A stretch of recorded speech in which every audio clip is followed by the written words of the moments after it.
제가 7, 8년 전에 선순위 임차인, 확정 일자가 없이 전임 일자만 빠른 선순위 임차인 건들을 집중적으로 입찰을 들어갔습니다. 들어가서 실패를 한 적이 없어요. 다 낙찰을 받아서 재미를 상당히 봤는데 우리 의뢰인들도 재미 보고 저 역시도 재미 보고. 근데 그거는 어떻게 된 거냐면 분명히 말소기준 권리보다 임차인의 전임 일자가 빠른데 이 사람이 확정일자도 없고 법원에 권리신고도 하지 않고 배당 요구도 하지 않고 그냥 이런 상황에서 전입일자만 빠릅니다. 근데 전입일자가 이게 뭐 2, 3년, 3, 4년 상간의 일도 아니고 보통 7, 8년, 10년 이렇게 길게 시간이 잡혀져 있는 경우가 많습니다. 근데 소유자하고 성도 완전히 다르고 성이 같으면 형제인가 뭔가 부모 자식 간인가 의심을 해볼 수 있는데 성이 완전히 다른 사람들이 그렇게 있는 케이스들이 대부분이었습니다. 그런데 법원에서 그것을 소상하게 알려주는 경우도 있고 알려주지 않는 경우도 있는데 법원에 간혹 이제 알려주는 경우 그때 당시에는 현황조사서상에 법원에서 집행관들이 조사를 하러 갈 적에 거기 살고 있는 사람에 대해서 막 물어보고 하지 않습니까? 그거를 현황조사상 기입이 다 돼 있는데 거기에 보면 뭐 어머니라든지 혹은 뭐 인척 관계, 친족 관계임을 의심할 만한 문구들이 간혹 튀어나옵니다. 간혹 튀어나오면 그런 거를 가지고 집중적으로 이제 우리가 고민을 하고 조사를 해보는 거죠. 근데 제가 낙찰받은 것들 중에서 부모님도 있었고 뭐 자기 처남도 있었고 뭐 이해관계가 있는 사람들이 뭐 제법 많이 있었어요. 근데 그런 건들이 하나같이 어떤 상황이 벌어지냐면 그 상태에서 사람들이 부모님이다, 어머님이다, 처남이다 이런 상황이 되어지면 보통 고민하다가 입찰을 들어가는 경우가 많아요. 그런데 경매가 진행 중에 경매 날짜가 딱 잡혀서 1차에서 유찰되고 2차로 진행되고 하는 요 와중에 갑자기 이 사람들이 권리신고를 합니다. 법원에다가. 그래서 보증금이 얼마? 그다음에 뭐 이렇게 하면서 금액이 확정적으로 튀어나와요.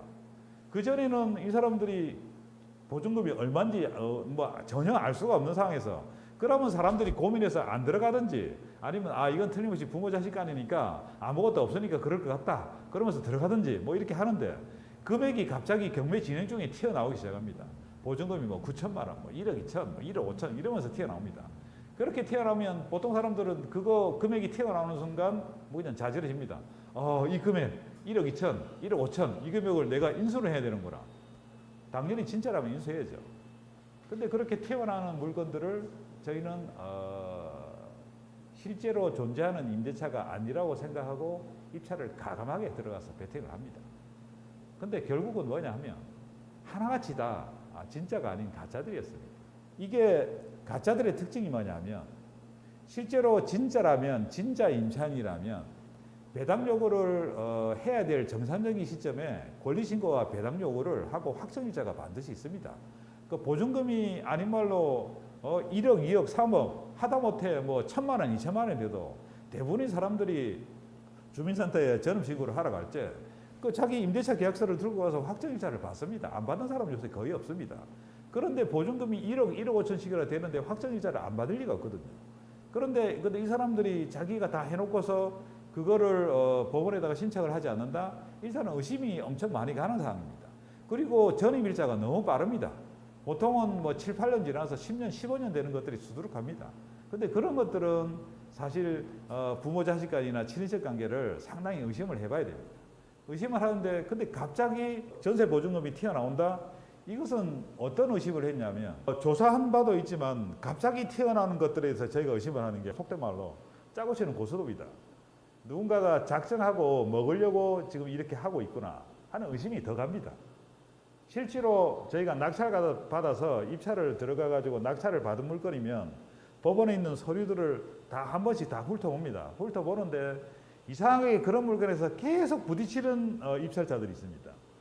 저희하고 똑같은 생각을 하고 들어가는 입찰자 있을 수도 있는데 사실 저희는 그 사람들을 상당히 의심을 하고 있습니다.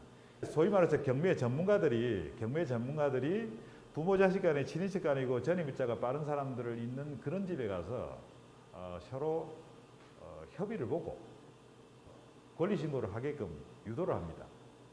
그거는 그나마 정상적인 상황이니까 괜찮은데 또 어떤 사람은 자기들이 몰래 그냥 권리신고를 해버립니다. 참 웃기죠. 본인이 당사자가 아닌데도 불구하고 법원에다가 전입신고를 해버립니다. 권리신고를. 그럼 배당 보증금 얼마에? 뭐 이게 전입일자는 명확하게 있으니까 법원에다가 권리신고서에다가 작성을 해서 그거를 제3자가 제출을 해버립니다. 이 말이 안 되는 상황인데, 근데 법원은 이 맹점이 뭐냐 하면 제출된 서류는 진위 여부를 가리지 않고 무조건 받아줍니다.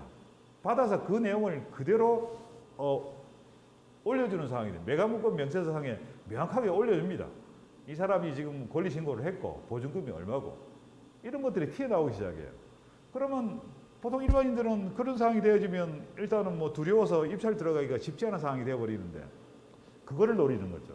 그러니까 그렇게 계속 낙찰받는 와중에 어떤 일이 있었냐면 한 그 물건에서 소유자가 법원에다가 서류를 제출합니다. 자기가 그 전입자하고 이런 임대차 관계를 작성한 적이 없다 하는 서류를 법원에 제출합니다. 아마 형사사건이 그 사건이 됐을 것으로 예상됩니다. 그래서 그 형사사건이 벌어지고 난 다음에 이런 형태의 물건이 많이 줄었습니다. 그래서 제가 의심하는 것은 경매 전문가들이 작정하고 저런 짓을 하고 있구나. 근데 저는 그걸 의심하면서도 왜 그런 물건만 집중적으로 들어갔느냐. 사실은 제가 의심을 할 뿐이지 그 사람이 진짜인지 가짜인지까지는 모르잖아요. 근데 왠지 누군가가 전문가가 개입돼서 이상한 짓을 하고 있다는 것을 이 직감적으로 느낄 수 있거든요.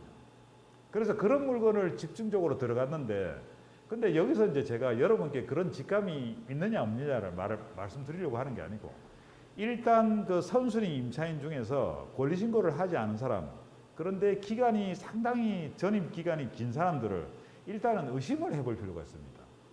친인척 관계라서 가짜일 가능성이 높으니까 저희 의심은 거기서 시작됩니다. 기간이 뭐 7년, 10년, 15년 이렇게 된 사람들이 튀어나오거든요. 근데 성씨가 다르다. 왜 다를까? 어머님이거나 혹은 배우자일 가능성이 높습니다. 경매가 진행 중에 남자의 부채 때문에 지금 경매가 진행되고 시달리고 있는데 채권자로부터 남자들은 주소를 다른 곳으로 이전을 시켜버립니다. 주소를 여기서 다른 곳으로 주소 이전을 시켜버리면 세대주였던 남자가 주소를 이전시키면 남아있는 배우자 이름으로 갑자기 튀어나오게 됩니다. 배우자가 튀어나오면 어떤 상황이 되냐면 우리는 사실은 등기부등본상에 배우자가 나오면 다행인데 배우자 이름을 알 길이 없습니다.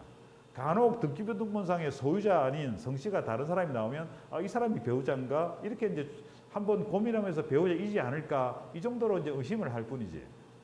그럼 이제 그런 상황이니까 배우자가 누군지를 알 수가 없어요. 그런데 갑자기 성씨가 다른 이름이 튀어나옵니다.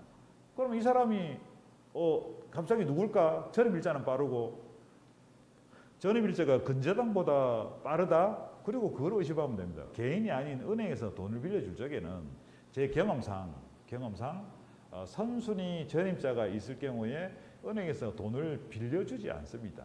절대로 빌려주지 않습니다.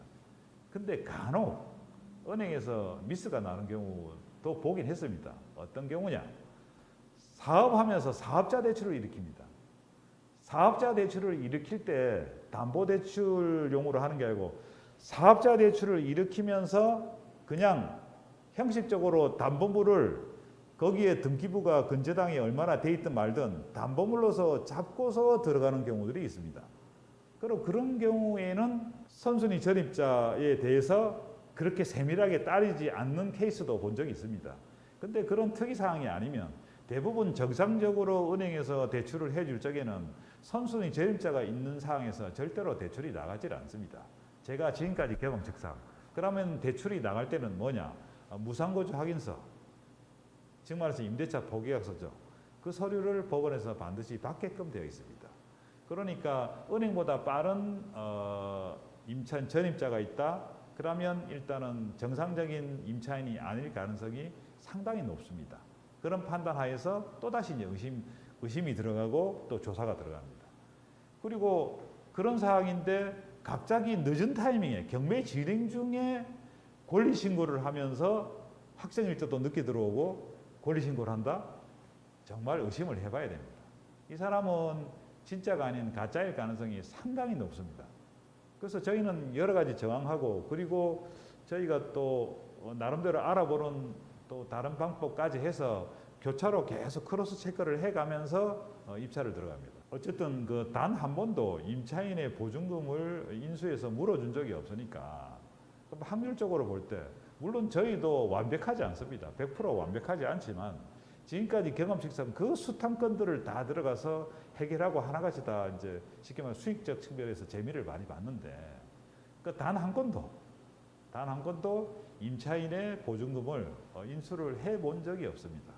그래서 이제 제가 여러분께 말씀드리고 싶은 것은 일단 그 선순위 임차인, 대항력 있는 선순위 임차인이 있다고 해서 너무 그렇게 두려워하실 필요 없고 선순위 임차인이 있다. 말소기준 권리는 6가지 압류, 가압류, 저당, 근저당 그리고 담보가등기, 그다음 경매기입 등기 요 6가지만 따져주시고 요거보다 날짜가 빠르다. 그러면 아 대항력 있는 선순위구나.